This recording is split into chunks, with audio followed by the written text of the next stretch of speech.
by His Grace Sachipati Prabhu.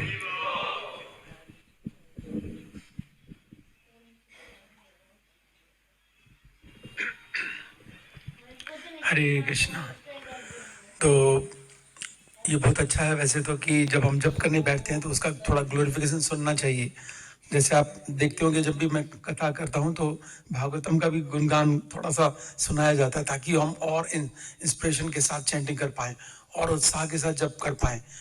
तो अगर हम देखें गर्ग संहिता के अंदर देवल ऋषि ने कृष्ण शब्द की व्याख्या की है कि कृष्ण शब्द का मीनिंग क्या है। वो लिखते हैं कृष्ण शब्द का अर्थ है समस्त संसार, समस्त विश्व, और अण शब्द का अर्थ है, दो मीनिंग दिए उन्होंने वहां पर, एक है मुक्ति देने वाले और आनंद देने वाले। तो अर्थात हो गया कृष्ण शब्द का क्या अर्थ हो गया कि समस्त विश्व, समस्त ब्रह्मांडों, समस्त जीवों को मुक्ति प्रदान करने वाले और आनंद प्रदान करने वाले भी।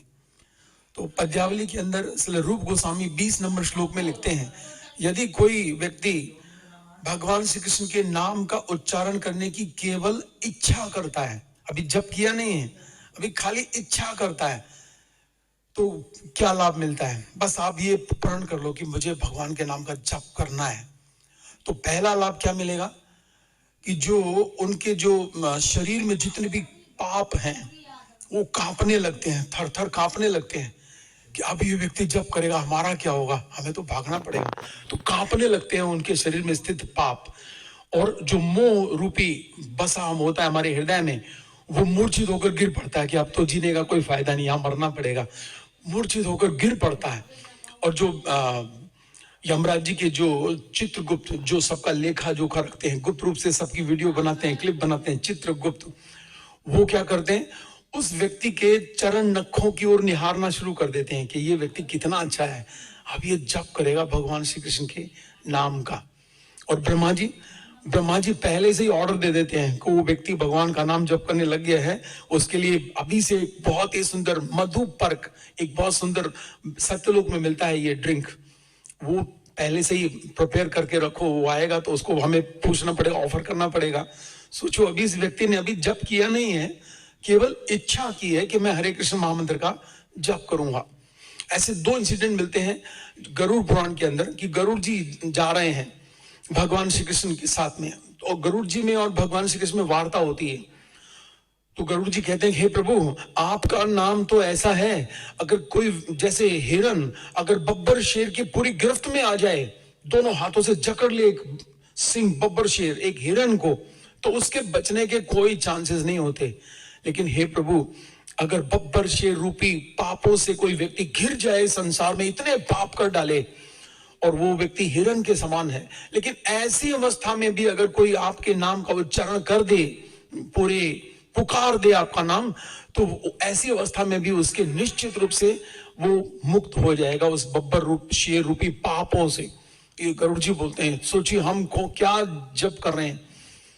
और गरुड़ पुराण में ही फिर दूसरे स्थान में वो कहते हैं, हे प्रभु जिस प्रकार से जंगल में अगर बब्बर शेर धाड़ लगा दे, जोर से अगर धाड़ मार दे तो जितने भी पशु पक्षी सब छिप जाते हैं डर के मारे, ऐसे ही जब कोई भगवान के नाम को पुकारता है, हृदय की बिल्कुल आखिरी कॉर्नर से पुकारता है, तो उसके शरीर में जितने भी पाप हैं वो भी सब ऐसे ही छिप जाते हैं जैसे जंगल में सारे पशु पक्षी छिप जाते हैं कि अब बब्बर शेर आ गया। तो भगवान के नाम की तुलना कर रहे हैं गरुड़ जी किससे? बब्बर शेर से। और गरुड़ जी से ही मुझे याद आया, श्री चैतन्य लीला में एक भक्त थे जिनका नाम था गरुड़ पंडित।